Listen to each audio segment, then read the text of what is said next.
Hello, എല്ലാ കൂട്ടുകാർക്കും സുഖം തന്നെയല്ലേ? അപ്പം നമ്മുടെ ഒരു ദിവസത്തെ വിശേഷങ്ങളാണ് ഇന്നും കാണിക്കുന്നത് കേട്ടോ. രാവിലെ എഴുന്നേറ്റ് കുളിയൊക്കെ കഴിഞ്ഞ് വിളക്കൊക്കെ വെച്ച് പ്രാർത്ഥിച്ചൊക്കെ കഴിഞ്ഞതിന് ശേഷമാണ് നമ്മുടെ ഇപ്പോൾ ഓരോ ദിവസവും മുന്നോട്ട് പോകുന്നത്. പ്രത്യേകിച്ച് വൃശ്ചിക മാസം ഒക്കെ ആയതുകൊണ്ട് തന്നെ രാവിലെ തന്നെ കുളി ഇപ്പം മസ്റ്റായിട്ടുണ്ട്. അല്ലെങ്കിൽ മക്കൾ ആരെങ്കിലും കുളിച്ചിട്ടാണ് വിളക്ക് ചില ദിവസങ്ങളിൽ വെക്കാറ്. ഞാൻ എല്ലാ ദിവസമൊന്നും ഞാൻ ചെയ്യാറുണ്ടായിരുന്നില്ല, അവരെ കൊണ്ടും ചെയ്യിപ്പിക്കണമല്ലോ. അപ്പം നമുക്ക് ശേഷം അവരും ചെയ്യേണ്ട കാര്യങ്ങളാണല്ലോ, അപ്പോൾ അവരെ കൊണ്ടും ചെയ്യിപ്പിക്കാറുണ്ട്. പിന്നെ രാവിലെ ഒന്ന് അകം മുഴുവനായിട്ടൊന്ന് ഇതുപോലെ പുകയ്ക്കും കേട്ടോ. ഒന്നുകിൽ കുന്തിരിക ഇട്ട് പുകയ്ക്കും, അല്ലെങ്കിൽ ഇതുപോലത്തെ സ്റ്റിക്ക് ഉണ്ടല്ലോ, സാമ്പ്രാണി സ്റ്റിക്ക്. പിന്നെ ഇതുപോലെ തന്നെ ഓരോ ടൈപ്പ് സ്റ്റിക്കുകളും അവൈലബിൾ ആണ് കേട്ടോ.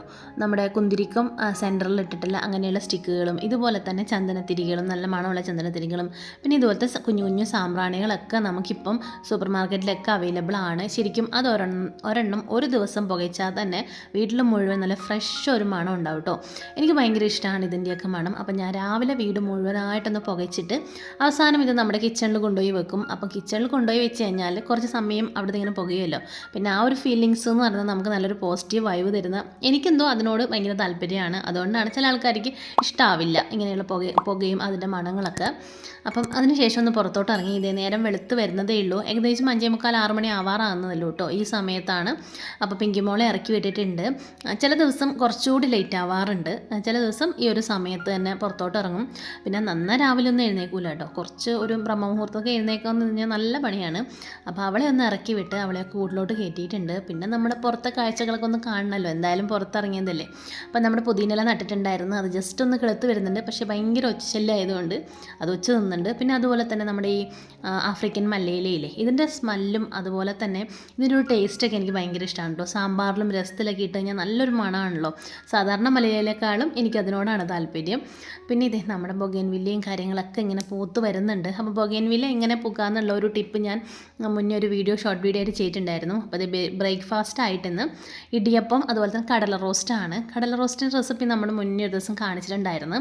നമുക്ക് പുട്ടിൻ്റെ കൂടിയും ഇതുപോലെ തന്നെ ഇടിയപ്പത്തിൻ്റെ കൂടിയും അപ്പത്തിൻ്റെ കൂടിയൊക്കെ നല്ല കോമ്പിനേഷനാണ് കേട്ടോ ഈ ഒരു കടല റോസ്റ്റ് എന്ന് പറയുന്നത്. ചോറിൻ്റെ കൂടിയും അതേ നല്ല അടിപൊളി കോമ്പിനേഷനാണ്. അപ്പോൾ ഒരാൾക്ക് സാലഡും ഒരാൾക്ക് മോരുകറിയാണ് കേട്ടോ സ്കൂളിൽ കൊണ്ടുപോകാനായിട്ട്. പിന്നെ ഈ ഒരു കടല റോസ്റ്റും ഉണ്ട്. അപ്പോൾ രണ്ടുപേരും തലേദിവസം പറഞ്ഞിട്ടുണ്ടായി ഇന്ന സാധനം വേണമെന്ന്. അപ്പം നമ്മൾ ബ്രേക്ക്ഫാസ്റ്റ് കഴിക്കുവാണ് പുറത്തിരുന്നിട്ട്. അപ്പോൾ മിങ്കിമോളെ കുറച്ച് സമയം കൂടെ നമ്മൾ പുറത്തോട്ട് ഇറക്കും, അവരുടെ കൂടെ കളിച്ച് ആ ഒരു സമയത്ത് ബ്രേക്ക്ഫാസ്റ്റ് അങ്ങ് കഴിക്കുകയും ചെയ്യും കുട്ടികൾ.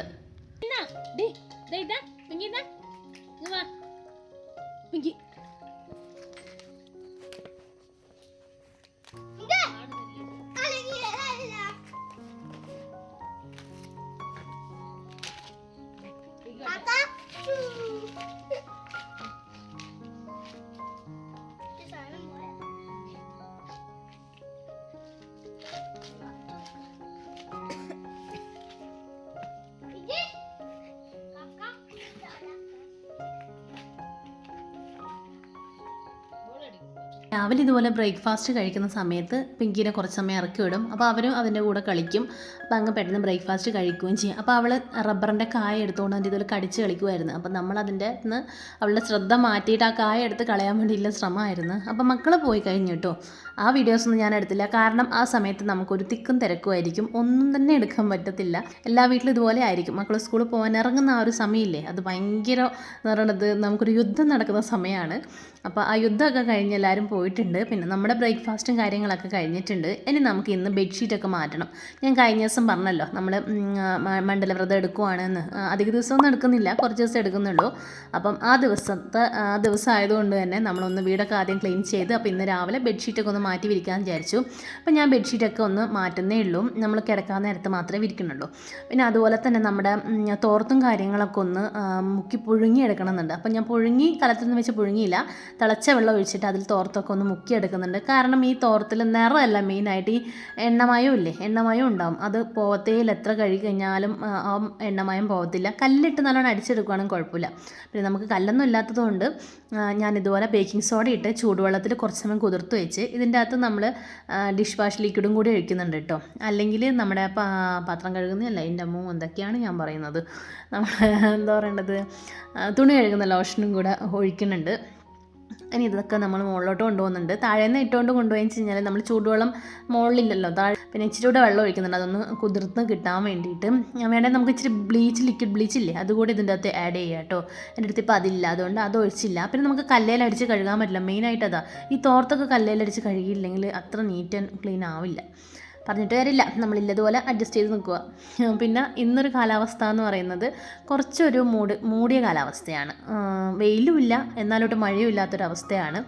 ഒരു മൂടിക്കെട്ടിയ കാലാവസ്ഥ എന്നൊക്കെ ഞങ്ങളുടെ നാട്ടിൽ പറയും. അപ്പോൾ ആ ഒരു കാലാവസ്ഥയിലാണ്. അതുകൊണ്ട് ബെഡ്ഷീറ്റ് ഒന്ന് കഴുകാനിട്ടിട്ടുണ്ടായില്ല, അല്ലാത്ത തുണികളൊക്കെ ഒന്ന് കഴുകാനിട്ടിട്ടുണ്ട്.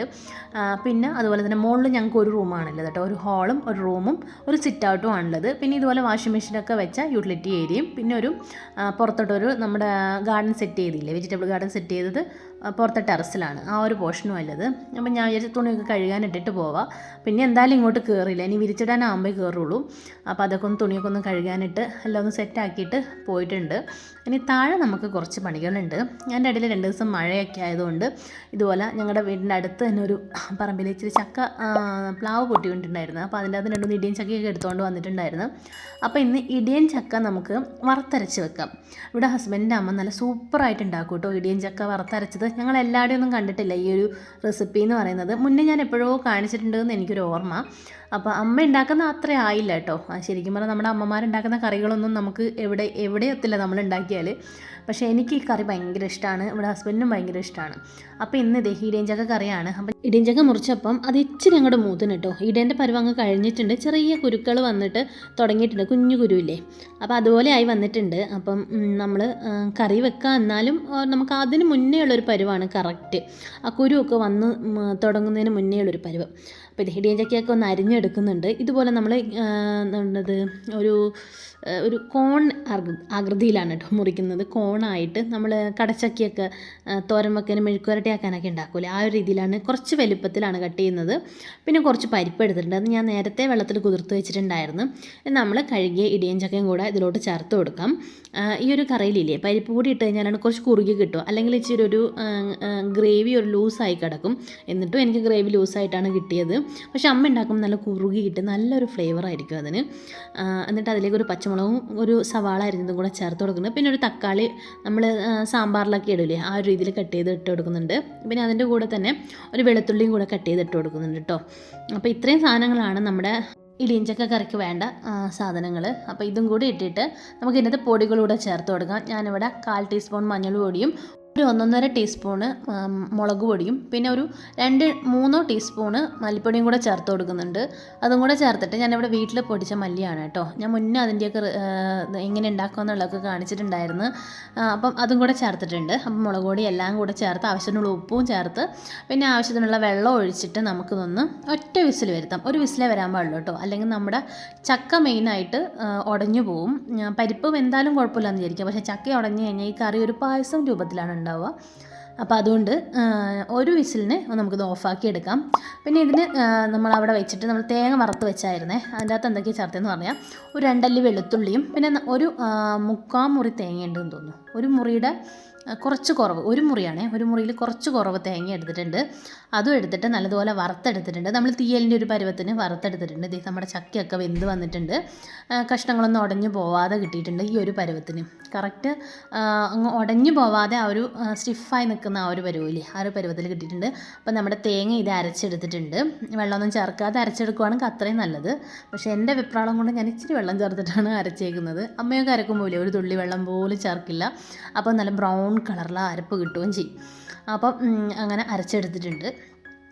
അപ്പം നമ്മുടെ കറിയെല്ലാം ഒന്ന് തിളച്ച് വരട്ടെ കേട്ടോ. ഈ തിളച്ച് വരുമ്പോൾ തന്നെ നമുക്ക് കുറച്ച് പുളി വെള്ളം ചേർത്ത് കൊടുക്കാം. ഇവിടെ വാളംപുളിയുടെ വെള്ളമാണ് കേട്ടോ. ഞങ്ങളുടെ നാട്ടിൽ മെയിനായിട്ട് ഈ വാളംപുളിയാണ് എല്ലാത്തിനും ഉപയോഗിക്കുക. കുടംപുളി വളരെ റയറായിട്ടാണ് ഉപയോഗിക്കുക. അപ്പോൾ ഇച്ചിരി വാളംപുളിയും കൂടെ ഇതിൽ ഒഴിച്ചു കൊടുക്കുക. പിന്നെ പച്ചക്കറിയും കൂടിയാണല്ലോ, അപ്പോൾ ഒരു നുള്ളു വാളംപുളിയും കൂടെ ഇതിൻ്റെ അത് ഞാൻ ചേർത്ത് കൊടുക്കുന്നുണ്ട്. പിന്നെ കുറച്ച് കറിവേപ്പിലയും അതുപോലെ തന്നെ ഈ സമയത്ത് ഉപ്പൊക്കെ നോക്കിയിട്ട് ഉപ്പൊക്കെ വേണേൽ ഉപ്പൊക്കെ ചേർത്ത് കൊടുക്കാം. അപ്പോൾ അതും കൂടെ ചേർത്തിട്ട് ഒന്ന് നല്ലതുപോലെ വരട്ടെ. തിളച്ച് വന്നു കഴിഞ്ഞാൽ നമുക്കില്ലാത്തൊരു താളിപ്പ് ചേർത്ത് കൊടുക്കാം. ശരിക്കും അമ്മയൊക്കെ ഉണ്ടാക്കുമ്പോൾ ഇച്ചിരി കുറുകിയിട്ടാണ് കേട്ടോ ഉണ്ടാവുക. വറ്റൽമുളകും കടുകും കറിവേപ്പിലയും കൂടെ ചേർത്തിട്ട് നമ്മളൊന്ന് താളിച്ച് ഒഴിച്ചു കൊടുത്തിട്ടുണ്ട്. അപ്പം നമ്മുടെ വറുത്തരച്ച ഇടിയൻ ചക്ക കറി ഇവിടെ റെഡി ആയിട്ടുണ്ട് കേട്ടോ. നല്ല ടേസ്റ്റാണ്, എനിക്കെന്തായാലും ഇഷ്ടമാണ്. ഇവിടെ എല്ലാവർക്കും കുട്ടികൾക്കാണെങ്കിലും എല്ലാവർക്കും ഇഷ്ടമുള്ളൊരു കറിയാണ്. അപ്പോൾ കറിയൊക്കെ റെഡിയാക്കി വെച്ചത് ഞങ്ങളൊന്ന് പുറത്തോട്ട് പോവുകയാണ് കേട്ടോ. ഇവിടെ ഹസ്ബൻഡിൻ്റെ ഫ്രണ്ടിനൊരു ഷോപ്പ് ഉദ്ഘാടനമുണ്ട്. അപ്പോൾ അവിടത്തേക്ക് പോകാമെന്ന് വിചാരിച്ചു. ഞങ്ങളുടെ വീട്ടിൽ നിന്ന് അധികം ദൂരമില്ല, എറണാകുളത്തോട്ട് പോകുന്ന വഴിക്കാണ് കേട്ടോ. നമ്മുടെ ധനുഷ്കോടി ദേശീയപാതയിലെ അതിനോട് ചേർന്നിട്ടാണ് കോലഞ്ചേരി മൂവാറ്റുപുഴ റൂട്ടിൽ നമ്മുടെ ശാസ്താംമുകൾ എന്ന് പറഞ്ഞ സ്ഥലത്താണ് കേട്ടോ. വെജിറ്റേറിയൻ ഹോട്ടലാണ് ഷോപ്പ്, ശരവണ ഭവൻ. അപ്പോൾ നമ്മുടെ ഒരു സബ്സ്ക്രൈബർ ചോദിച്ചിട്ടുണ്ടായിരുന്നു ഡ്രൈവിംഗ് പഠിച്ചതിനെ കുറിച്ചുള്ള എക്സ്പീരിയൻസ് ഒന്ന് ഷെയർ ചെയ്യുമെന്നും. ശരിക്കും പറഞ്ഞാൽ ഡ്രൈവിംഗ് പഠിക്കണമെന്ന് എനിക്ക് ഭയങ്കര മോഹം ഉണ്ടായിരുന്നു, പക്ഷേ പേടിയായിരുന്നു. പക്ഷേ രണ്ടും കൽപ്പിച്ച് ഒരു ദിവസം ഞാൻ തീരുമാനിച്ചു ഡ്രൈവിംഗ് പഠിക്കാൻ പോകാമെന്നുള്ളത്. അങ്ങനെ ഡ്രൈവിങ്ങിന് പോയതാണ്. ഡ്രൈവിങ്ങിന് പോയിട്ട് നമ്മൾ പഠിക്കാൻ പോയ സ്ഥലം നല്ല സ്ഥലമായിരുന്നു. അതുകൊണ്ട് തന്നെ നമുക്ക് നല്ലൊരു നല്ലൊരു ക്ലാസ്സും അതുപോലെ തന്നെ പേടിയില്ലാതെ നമുക്ക് സ്റ്റിയറിംഗ് തന്നിട്ട് അവർ ഇതുപോലത്തെ മെയിൻ റോഡിൽ ഇരുത്തിയിട്ടാണ് പഠിപ്പിച്ചിട്ടുണ്ടായിരുന്നത്. ഗ്രൗണ്ടിൽ പഠിപ്പിക്കുന്നതിനെക്കാട്ടും കൂടുതൽ അവർ റോട്ടിൽ നമ്മളെ പഠിപ്പിച്ച്. മെയിനായിട്ട് അതാണ് വേണ്ടത്. റോട്ടിൽ നല്ലതുപോലെ ഓടിച്ച് പഠിച്ചാൽ നമുക്ക് ആ പേടി അങ്ങ് മാറിക്കിട്ടും. എൻ്റെ പ്രശ്നം അതായിരുന്നു. അതുപോലെ 2 വീലർ ഞാൻ ഓടിച്ച് പഠിക്കുന്ന സമയം തന്നെ 2 വീലർ എനിക്ക് വാങ്ങിച്ച് തന്നിട്ടുണ്ടായിരുന്നു കേട്ടോ. അപ്പോൾ ആ 2 വീലർ വെച്ചിട്ട് നമ്മുടെ ഇട റോഡുകളും അതുപോലെ 11 മണി സമയത്തൊക്കെ വണ്ടികളൊക്കെ കുറവായിരിക്കും. ആ സമയത്തൊക്കെ കുഞ്ഞു കുഞ്ഞു റോഡുകളൊക്കെ ഞാൻ പോയിട്ടൊന്ന് പരിശീലിച്ചു. അതിനുശേഷമാണ് 2 വീലർ നോക്കിയായത്. പിന്നെ നമ്മുടെ 4 വീലർ എന്ന് പറയുന്ന നമ്മുടെ കയ്യിൽ സ്റ്റിയറിംഗ് കിട്ടിയാൽ മാത്രമേ നമുക്ക് ആ ഒരു എക്സ്പീരിയൻസ് കിട്ടത്തുള്ളൂ. അതിനായിട്ട് നമുക്ക് പഠിപ്പിക്കുന്ന സ്ഥലത്ത് നിന്ന് തന്നെ അവരിതുപോലെ തിരക്കുള്ള റോഡുകളിൽ നിന്ന് നമ്മളെ ഓടിച്ച് പഠിപ്പിച്ച്, പിന്നെ അത് മാത്രമല്ല അവിടുന്ന് പഠിച്ചത് കൂടാതെ അച്ഛൻ വന്നപ്പോൾ അച്ഛൻ എന്നെ കുറേ നാളിതുപോലെ നമ്മുടെ വീട് പണി സ്ഥലത്തൊക്കെ അങ്ങോട്ടും ഇങ്ങോട്ടും ഒക്കെ ആയിട്ട് അച്ഛന് കൂടെ ഇരുന്ന് ഓടിച്ച് പഠിപ്പിച്ചു കേട്ടോ. അങ്ങനെ ആരെങ്കിലൊക്കെ ഉണ്ടെങ്കിൽ അങ്ങനെ ഓടിച്ച് പഠിക്കണം. എന്നാൽ മാത്രമേ നമുക്ക് നല്ലതുപോലെ ഓടിക്കാനും പറ്റുള്ളൂ, പേടിയില്ലാതെ ഓടിക്കാനും പറ്റുള്ളൂ. പിന്നെ നമ്മൾ കൂടെ പഠിക്കാനിരിക്കുമ്പോൾ നമ്മുടെ ഹസ്ബൻഡ് കൂടെ കഴിയുന്നതും പോകരുത്. അവരെന്തേലും പറയുമ്പോൾ നമുക്ക് പെട്ടെന്ന് ദേഷ്യം വരികയും ചെയ്യും, നമ്മൾ റിയാക്ട് ചെയ്യുകയും ചെയ്യും, നമ്മളെ പഠിത്തം അവിടെ നിൽക്കുകയും ചെയ്യും. അപ്പോൾ ഇതുപോലെ അച്ഛനോ അല്ലെങ്കിൽ വേറെ ഏതെങ്കിലും ആൾക്കാരൊക്കെ ഉണ്ടെങ്കിൽ അവരുടെ കൂടെ പോയിട്ട് പഠിക്കുക. അതായിരിക്കും നമുക്ക് ഏറ്റവും നല്ലത്. കുറച്ചുകൂടി കോൺഫിഡൻസ് കിട്ടാനും അത് തന്നെയാണ് കേട്ടോ നല്ലതെന്ന് പറയുന്നത്. അപ്പോൾ തിരിച്ച് വീട്ടിൽ വന്നപ്പോൾ ഉള്ള വിശേഷമാണ് കേട്ടോ ഇത്. പിങ്കിമോൾ ആകെ കൂടെ വെപ്രാളമാണ്, നമ്മളെവിടെ പോയത് എന്തിനു പോയതെന്നുള്ള അന്വേഷണമാണ്. അപ്പോൾ ഇന്നത്തെ ഒരു കുഞ്ഞു വീഡിയോ നിങ്ങൾക്ക് ഇഷ്ടപ്പെട്ടു എന്ന് കരുതുന്നു. ഇഷ്ടപ്പെട്ട് കഴിഞ്ഞാൽ നമ്മുടെ ചാനലൊന്ന് സബ്സ്ക്രൈബ് ചെയ്ത് സപ്പോർട്ട് ചെയ്യണേ. പിന്നെ നിങ്ങളുടെ വലിയ കമൻറ്റ് താഴെ കമൻറ്റ് ബോക്സിൽ അറിയിക്കാനും മറക്കരുത്. പുതിയൊരു വീഡിയോയുമായി വീണ്ടും കാണാം. Thanks for watching.